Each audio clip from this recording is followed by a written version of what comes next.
Good morning, students. Myself is Rajinder. Today we will start a new chapter of the economics organization of the data. जैसा कि आप लोग पहले कर चुके हो कलेक्शन ऑफ द डाटा को क्या करना है, हमने कलेक्ट करना है। डाटा को डिफरेंट टाइप से आपने कलेक्ट किया, प्राइमरी सोर्स से एंड द सेकेंडरी सोर्स से। प्राइमरी सोर्स के आपने बहुत सारे मेथड्स किए, सेकेंडरी सोर्स किया कि आपने डाटा को किस तरह से कलेक्ट किया। आपने सेंसर मेथड पढ़ा कि हमने डाटा को कलेक्ट किया, जिसमें हमने पॉपुलेशन से रिगार्डिंग डाटा को इकट्ठा किया। हमने पॉपुलेशन से रिगार्डिंग डाटा को इकट्ठा कर लिया, यानी कि हम घर घर गए और घर घर जाके हमने हर एक पर्सन से इंफॉर्मेशन जो है कलेक्ट की कि वो पर्सन का नाम क्या है, एज क्या है, क्वालिफ़िकेशन क्या है, ये सारे डाटा हमने इकट्ठा कर लिए। लेकिन हमारे लिए उसका क्या बेनिफिट था? कोई बेनिफिट नहीं है जब तक हम उन डाटा को ऑर्गेनाइज नहीं करते हैं। वो हमारे लिए क्या है? रॉ डाटा है। हमारे पास डाटा बिखरे पड़े हैं। लाइक आपके स्कूल में मान लीजिए कि 2000-3000 स्टूडेंट्स हैं, जिसमें बॉयज़ भी हैं और गर्ल्स भी हैं, और बॉयज़ और गर्ल्स स्कूल आ रहे हैं और हम उन्हें एक ही जगह बिठाते जा रहे हैं, यानी कि ग्राउंड में बिठा दिया। That is a raw data. फ़ायदा कब है? जब हम उनको सेपरेट करें। किसके अकॉर्डिंग? उनकी क्लासेस के अकॉर्डिंग। ठीक है, तो दैट इज़ अ क्या है कि हमने डाटा को क्या कर दिया? ऑर्गेनाइज्ड कर दिया। किसके अकॉर्डिंग? उनकी क्वालिफ़िकेशन देख के, उनके करेक्टरिस्टिक देख के जब हम डाटा को अलग कर देते हैं ताकि हम उनका कंपैरिजन कर सकें। ठीक है, हमने पॉपुलेशन से रिगार्डिंग डाटा का इकट्ठा कर लिया, लेकिन अगर हम उनको ऑर्गेनाइज नहीं कर रहे हैं तो हमारे लिए उसका कोई बेनिफिट नहीं है। कैसे बेनिफिट नहीं है? कि हमने डाटा को अलग करके रख दिया, लेकिन हमारे लिए क्या बेनिफिट है? हमारे लिए बेनिफिट तो वो तभी होगा ना जब हम ये एस्टिमेट लगा सकें कि हमारी कंट्री के अंदर टोटल पॉपुलेशन कितनी है, हमारी कंट्री के अंदर मेल कितने हैं, हमारी कंट्री के अंदर फीमेल कितने हैं, हमारी कंट्री के अंदर चिल्ड्रन कितने हैं, हमारी कंट्री के अंदर एजुकेटेड अनएजुकेटेड लोग कितने हैं, कितने लोग जो हैं वो एम्प्लॉयड है, कितने अनएम्प्लॉयड है, कितने अर्बन एरिया में रह रहे हैं, कितने रूरल एरिया में रह रहे हैं। तो हमने क्या किया? जब डाटा को हम ऑर्गेनाइज्ड करेंगे तभी इन चीज़ों का हमें नॉलेज मिलेगी।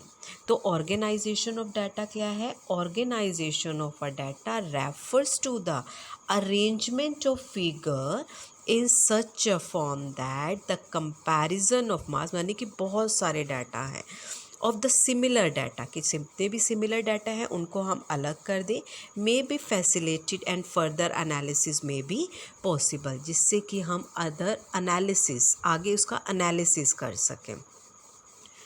इन ऑर्गेनाइजेशन ऑफ डाटा, जब हम ऑर्गेनाइजेशन ऑफ डाटा कर रहे हैं कि हमें डाटा को ऑर्गेनाइज कैसे करना है, तो उसमें सबसे पहले फर्स्ट स्टेप आ जाता है जो हमारे पास क्या है, दैट इज़ अ क्लासिफिकेशन।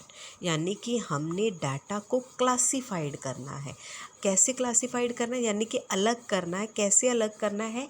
हमने आइडेंटिफाई करना है। जो डाटा एक जैसे हैं उनको अलग करना है। तो क्लासिफिकेशन का मीनिंग क्या है? Classification is a process of arranging data, यानी कि डाटा को अरेंज करना है इन अ सीक्वेंस। जैसे क्लास में आपके टीचर जो हैं वो रोल नंबर को एक सीक्वेंस वाइज अल्फ़ाबेटिकली जो है वो अरेंज करते हैं, तो that is a classification of data, that is a arrangement of a data. आप बहुत सारे, आप 10th क्लास में आपने पढ़ा है, आपने टैली बार पढ़ा होगा, 0 to 10 मार्क्स लेने वाले इतने स्टूडेंट हैं, 10 to 20, दैट इज़ ऑल। हम ये सारा क्या कर रहे हैं? That is a classification of data. हम डाटा को अरेंज कर रहे हैं।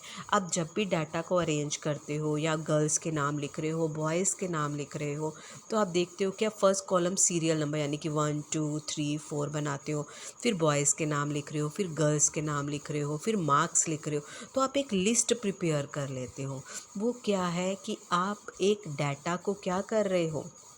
ऑर्गेनाइज्ड कर रहे हो, डाटा को अच्छे ढंग से लिख रहे हो, उनको क्लासिफाइड कर रहे हो, तो that is a classification of the data. जब हम डाटा को, that is a process of arranging data into the sequence, एक सीक्वेंस में करना, एक ग्रुप में करना, according to their common characteristic. Common characteristic है, मैंने कहा बच्चों को एक लिस्ट बनानी है। लिस्ट क्या बनानी है, आप सभी सब्जेक्ट्स के मार्क्स जो है एक में ही तो इंक्लूड नहीं कर देते ना।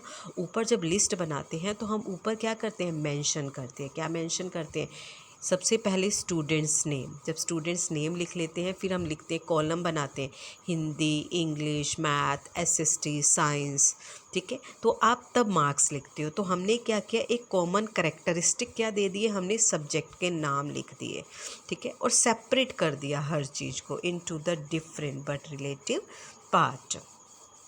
मैं एक एग्ज़ाम्पल से बता रही हूँ, ये सिर्फ एक एग्ज़ाम्पल है, आपको सिर्फ ये समझने के लिए करना है, आपको अपनी कॉपी पे नोट नहीं करना है। The local junk dealer or the kabadi wala to whom we sell old newspaper, broker, household item, empty glass bottle, plastic। कबाड़ी वाला आता है आपकी गली में, आप उसे न्यूज़पेपर, रद्दी बेचते हो, अपने हाउस के जो प्लास्टिक का सामान है, एम्प्टी ग्लास हैं, कुछ भी है, बॉटल्स हैं, वो उन्हें बेच देते हो। और कौन परचेज़ कर लेता है, और सेल देम, और वो purchase this thing from us, हमसे परचेज़ करते हैं, और उनको जो उनको रीसाइकल करते हैं उनको जाकर ये बेच देते हैं। जब उनको रीसाइकल करने के लिए बेच दिया जाता है तो ये सारी चीज़ें जब एक ही जगह फेंक दी जाएंगी, एक ही जगह फेंक दी जाएं, would be very difficult them to manage his trade. तो उसका ट्रेड करना बहुत मुश्किल हो जाएगा। क्यों, क्योंकि मैंने रद्दी भी वहीं फेंक दी, मैंने बॉटल्स कांच की भी वहीं फेंक दी, मैंने प्लास्टिक भी वहीं फेंक दिया, मैंने कोई कॉपर की चीज़ थी, कोई मेटल की चीज़ थी, वो सब एवरीथिंग मैंने एक क्या कर दिया, एक ढेर लगा के साइड पे फेंक के रख दिया। तो मेरे लिए वो सारी चीज़ क्या है, यूज़लेस है। That is a raw data, ठीक है, that is a raw data. वो डाटा काम कब आएंगे, वो चीज़ काम कब आएगी, जब आप क्या करोगे, हैड नॉट ऑर्गेनाइजिंग, अगर आप उसको प्रॉपरली अरेंज नहीं करोगे तो वो सारी की सारी चीज़ें आपके लिए क्या है, बेकार हैं।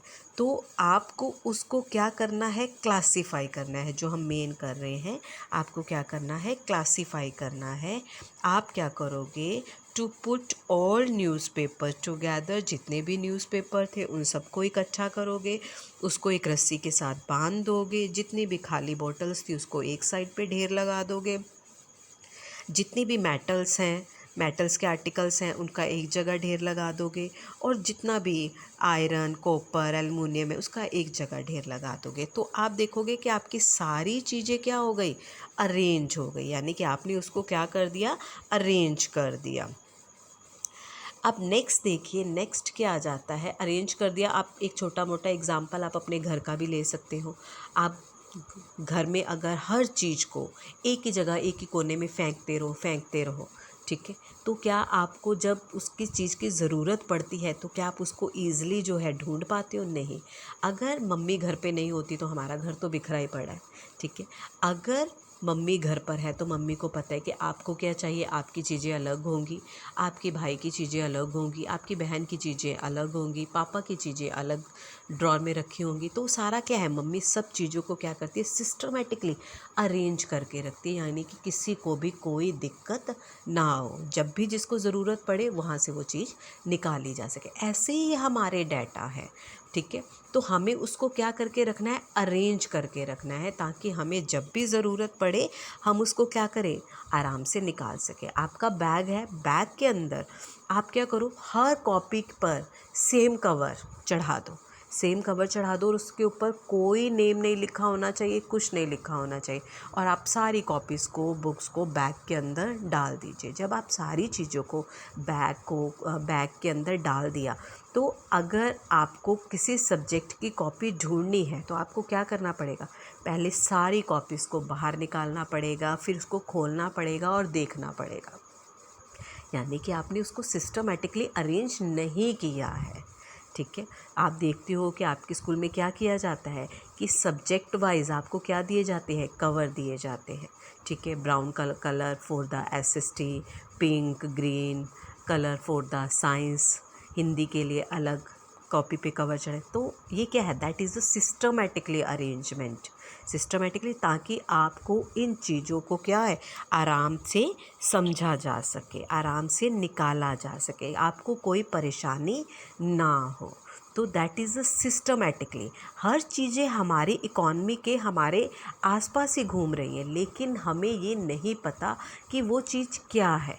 हमने कहा कि आप अपनी कॉपीज़ पे कवर चढ़ा रहे हो, दैट इज़ अ, ये भी क्या है, एक सिस्टमेटिकली चीज़ को करना है ना। तो हम जब हर चीज़ को सिस्टमेटिकली ढंग से करते हैं, दैट इज़ अ क्लासिफिकेशन। हमने हर चीज़ को क्या कर दिया, क्लासिफाइड कर दिया।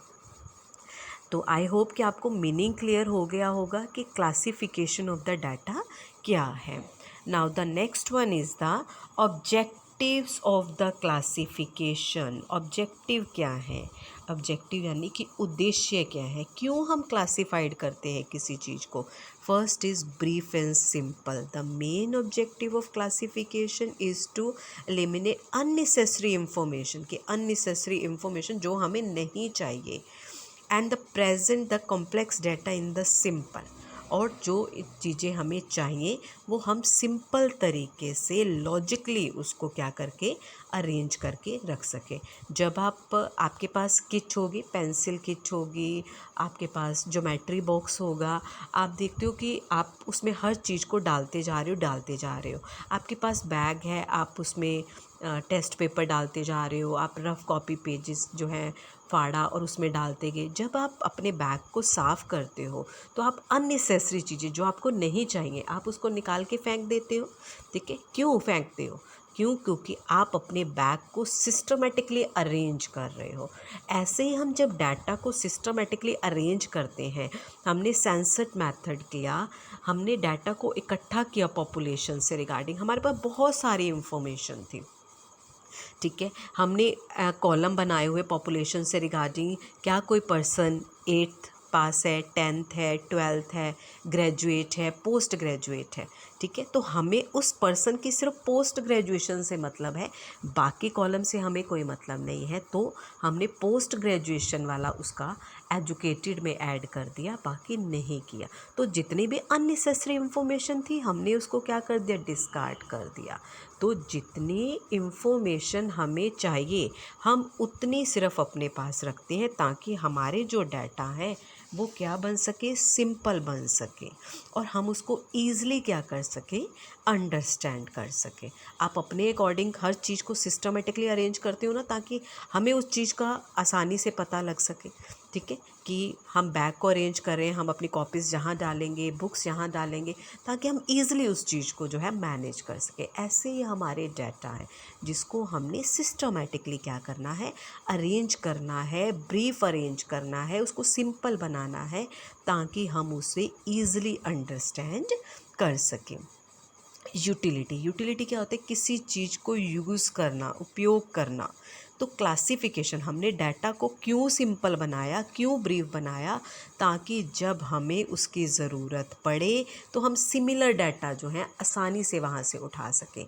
हमें ज़रूरत पड़े कि total number of girls in the 11th class, तो हम ईज़िली, हमने बॉयज़ गर्ल्स को क्यों अलग किया, कितनी बॉयज़ है कितनी गर्ल्स हैं, ताकि हम फटाफट नंबर ऑफ़ गर्ल्स को फटाफट उठा सके और टोटल कर सके। 11th क्लास में हमारे पास इतनी गर्ल्स हैं, 12th क्लास में हमारे पास इतनी गर्ल्स है, total number of students 11th class में बॉयज़ और गर्ल्स इतने, टोटल किया तो हमारे पास क्या आ गया, रिज़ल्ट आ गया। हमारे पास कॉमर्स के इतने बच्चे हैं, हमारे पास आर्ट्स के इतने बच्चे हैं, हमारे पास साइंस वाले इतने बच्चे हैं। तो हमने क्या किया, डाटा को अरेंज किया। अगर हम सभी बच्चों को एक ही जगह बैठा दें तो क्या हो जाएगा, होच पोच। आप कॉमर्स भी पढ़ रहे हो, साइंस भी पढ़ रहे हो, आपको किसी चीज़ की नॉलेज नहीं मिल पाएगी। इसीलिए क्या किया जाता है, साइंस अलग, कॉमर्स अलग, आर्ट्स अलग। क्यों, क्योंकि आपके बेनिफिट के लिए, आपको उस चीज़ की नॉलेज के लिए। ठीक है, तो जब हमें डाटा चाहिए तो हम उसको यूटिलाइज़ कर सकें। डिस्टिंक्टिवनेस यानी कि डिफरेंस, यानी कि जो डाटा हमने इकट्ठे किए हैं, classification facility the grouping the data, जो हमने ग्रुप बनाए हैं, बॉयज़ अलग, गर्ल्स अलग, एजुकेटेड अलग, अनएजुकेटेड अलग, एम्प्लॉयड अलग, अनएम्प्लॉयड अलग, according to certain similarity and the dissimilarities. This enable the investigator to group them easily. Fact like हम ईज़िली उसको आइडेंटिफाई कर सकें. लाइक हमने डाटा को इकट्ठा किया. जब हमने डाटा को इकट्ठा किया तो हमें पता लग गया कितने एजुकेटेड हैं, कितने अनएजुकेटेड हैं, कितने मैरिड हैं, कितने अनमैरिड हैं, कितने एम्प्लॉयड हैं, कितने अनएम्प्लॉयड हैं, कितने रूरल एरिया में रहते हैं, कितने अर्बन एरिया में रहते हैं. तो हमने उनको सेपरेट क्लासेस में ईज़िली जो है वो डिवाइड कर दिया. कंपेयरेबिलिटी जब द डाटाज अनऑर्गेनाइज्ड हैं और हैब्जार्ड यानी कि बिखरे पड़े हैं तो हम कंपैरिजन नहीं कर सकते हैं. हम कंपैरिजन, अब पूरी 11th क्लास को एक जगह बिठा दिया जाए तो हम कंपैरिजन कर पाएंगे कि कॉमर्स में कितने बच्चे हैं, साइंस में कितने बच्चे हैं? नहीं कर पाएंगे. अगर हमने अलग अलग कर दिया तो वी आर ईजली आइडेंटिफाइड कि how many students in the commerce class, how many student in the science class, how many students in the art class. तो कंपैरिजन करना क्या हो जाता है ग्रुप में, बहुत ज़्यादा ईजी हो जाता है. इसीलिए हम किसी भी चीज़ को क्या करते हैं, क्लासिफाइड करते हैं. Next one is the scientific arrangement. If facility arrangement of data is a scientific manner which increase their reliability. अगर वो अच्छे ढंग से होते हैं तो उसकी रैलिबिलिटी जो है वो बढ़ जाती है. द करेक्टर एग्जाम्पल दिए है, the characteristic of income and educated can be related after checking data. तो हम किस पर्सन को हमने साइंटिफिक अरेंज किया कि इस पर्सन की सैलरी इनकम कितनी होनी चाहिए, तो हम उसकी एजुकेशन देखेंगे तो हम फटाफट एस्टिमेट लगा सकते हैं ना कि उसकी इनकम कितनी होनी चाहिए. तो दैट इज़ अ साइंटिफिक, ठीक है, that is a scientific manner. Next one is the attractive and effect. जब हम डाटा को कलेक्ट करते हैं तो हमें उन्हें मोर अट्रैक्टिव और मोर इफ़ेक्टिव बनाना है. कैसे इफ़ेक्टिव बनाया मैंने आपको एक एग्ज़ाम्पल दे दिया. यहाँ पर 150 स्टूडेंट्स हैं. 150 स्टूडेंट्स में 17 बॉयज़ हैं और 80 गर्ल्स हैं. ठीक है, 70 बॉयज़ में से मैंने फिर उसको डिवाइड कर दिया 3 कॉलम्स में. पहले 150 स्टूडेंट्स थे, मैंने उसको डिवाइड कर दिया 70 बॉयज़ में और 80 गर्ल्स में. जब 70 बॉयज़ हैं, मैंने 70 बॉयज़ को 3 कैटेगरीज़ में अगेन डिवाइड कर दिया. 30 स्टूडेंट जो आर्ट्स के हैं, 10 साइंस के हैं और 30 कॉमर्स के हैं. और ऐसी तरह से मैंने 80 गर्ल्स को भी डिवाइड कर दिया. 20 girls arts, 30 science and the 30 commerce की हैं. तो मैंने डाटा को क्या कर दिया, अट्रैक्टिव वे में प्रेजेंट कर दिया. यानी कि अब मुझे कोई इन्फॉर्मेशन चाहिए, टोटल नंबर ऑफ द, मान लीजिए 8 स्टूडेंट्स, तो मैं फटाफट ईजिली कह दूँगी 50 students in the arts. How, कैसे, 30 boys and the 20 girls. How many students in the commerce, 60. कैसे, 30 बॉयज़ एंड द 30 गर्ल्स. तो मैंने डाटा को क्या कर दिया, फटाफट से एक अट्रैक्टिव और इफ़ेक्टिव वे में प्रेजेंट कर दिया. Now the next one is the characteristic of a good classification. Good classification में क्या विशेषताएं होती हैं, ठीक है, क्या विशेषताएं हैं. ऑब्जेक्टिव पहले किए, उद्देश्य क्या थे उसके, किस लिए हम उसको क्लासिफाइड करते हैं. अब क्या है, कैसा होना चाहिए क्लासिफिकेशन. जब हम क्लासिफाइड करते हैं यानी कि डाटा को अलग अलग डिवाइड किया, अलग अलग हिस्सों में हमने बांटा, तो हमें किस चीज़ का ध्यान रखना है, हमें उनको कैसे बांटना है. फर्स्ट आ जाता है comprehensiveness. Comprehensiveness, classification of the data should be so comprehensive that each and every item of the data get into some group or class. No item should be left out. जब आप data को classified कर रहे हो तो आपको उसको ऐसे क्लासिफाइड करना है कि कोई भी चीज़ छूट ना जाए. अगर वो छूट गई इसका मतलब वो अच्छी तरह से क्लासिफाइड ही नहीं हुआ. जब आप कोई भी इंफॉर्मेशन लेने के लिए जाते हो, ठीक है, मान लीजिए मैं आपको एक टास्क दे रही हूँ. वो टास्क क्या है कि आपको डांस के लिए बच्चों को सिलेक्ट करना है. मैंने 11th क्लास की गर्ल्स को एक टास्क दे दिया कि आपको डांस के लिए जो है बच्चों को सिलेक्ट करना है. तो आप पहले खुद सोचोगे कि डांस के लिए सिलेक्ट करने के लिए हमें क्या चाहिए. ठीक है, कौन से बच्चे जो हैं वो पंजाबी डांस कर सकते हैं, कौन से राजस्थानी कर सकते हैं, ठीक है, कौन से वेस्टर्न कर सकते हैं, फिर आप कितने इसमें बॉयज़ होने चाहिए, कितने गर्ल्स होनी चाहिए, तो हम उसको कैसे बांटें, कितने जो है वो सीनियर बच्चे होने चाहिए, कितने जूनियर बच्चे होने चाहिए, ठीक है। तो आप सब चीज़ों को क्या करोगे, अरेंज करोगे, इस तरीके से अरेंज करोगे ताकि कोई भी चीज़ उसके बीच में छूट ना जाए, जो आपके टास्क को क्या कर दे, जो है अनइफेक्टिव बना दे। तो आप क्या करोगे, उसको मोर इफ़ेक्टिव बनाने के लिए आप डाटा को ऐसे कलेक्ट करोगे कि कोई भी चीज़ ग्रुप में या क्लास में आने से लेफ़्ट ना हो जाए।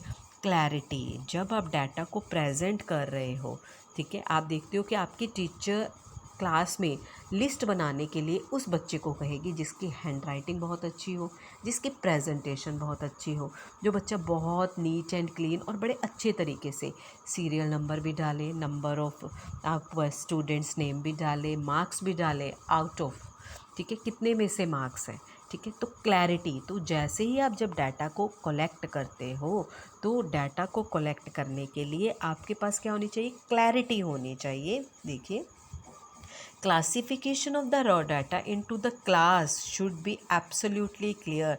जब हम रॉ डाटा को क्लासिफाइड करेंगे, यानी कि इधर उधर बिखरे पड़े हैं, बहुत सारे बॉयज़ हैं, बहुत सारे गर्ल्स हैं, मुझे बॉयज़ को गर्ल्स को अलग करना है, मुझे 11th क्लास 12th क्लास के बॉयज़ गर्ल्स को अलग करना है, तो मैं उसको इस तरह से अलग करूँगी कि डाटा क्या होने चाहिए, क्लियर होने चाहिए, सिंपल होने चाहिए। That is there should be no confusion about the placement of any item in a group, ताकि उसमें किसी तरह की और चीज़ की प्लेसमेंट ना हो सके, यानी कि कोई कमी ना रह जाए। आई होप कि आपको बहुत अच्छे से क्लियर हो रहा होगा। Next one is the homogeneity. Homogeneity यानी एक जैसे होने चाहिए। अब ये नहीं कि आप गर्ल्स के नाम लिख रहे हो तो उसमें बॉयज़ के नाम आप इंक्लूड कर दोगे, ठीक है, तो वो डाटा एक जैसे नहीं रहेंगे। होमोजेनिटी यानी कि एक जैसे होने चाहिए।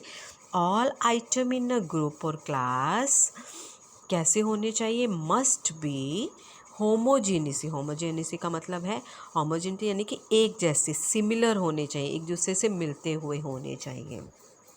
स्टेबिलिटी, स्टेबिलिटी यानी कि सूटेबिलिटी, यानी कि सूट करने चाहिए। देखिए कैसे, the composition of the classes must suit the objective of the inquiry, यानी कि आप जिससे रिगार्डिंग डाटा को कलेक्ट कर रहे हो आप उसके रिगार्डिंग ही इंफॉर्मेशन को कलेक्ट करोगे ना। एग्जाम्पल दिए मैंने यहाँ पर, in order to determine the income and expenditure of the student, कि कौन से बच्चे की इनकम कितनी है, एक्सपेंडिचर कितनी है, आपको उससे डाटा इकट्ठे करने। आप ये तो नहीं करोगे कि मुझे ये बच्चा कितना खर्च करता है या इसकी इनकम कितनी है, इसको कितनी पॉकेट मनी मिलती है, तो आप क्या करोगे, ये तो नहीं करोगे कि उसके रिलीजन से रिलेटेड डाटा इकट्ठे कर लीजिए, हिंदू है, ये मुस्लिम है, ये सिख है, तो इसकी इनकम ज़्यादा होगी, इसकी इनकम ज़्यादा होगी, नहीं ना, ठीक है। या फिर वो किस लोकेलिटी में रह रहा है इससे रिगार्डिंग, या उसका वेट ज़्यादा है तो उसकी इनकम ज़्यादा होगी। तो हम इस तरह से डाटा को कभी इकट्ठा नहीं करते हैं।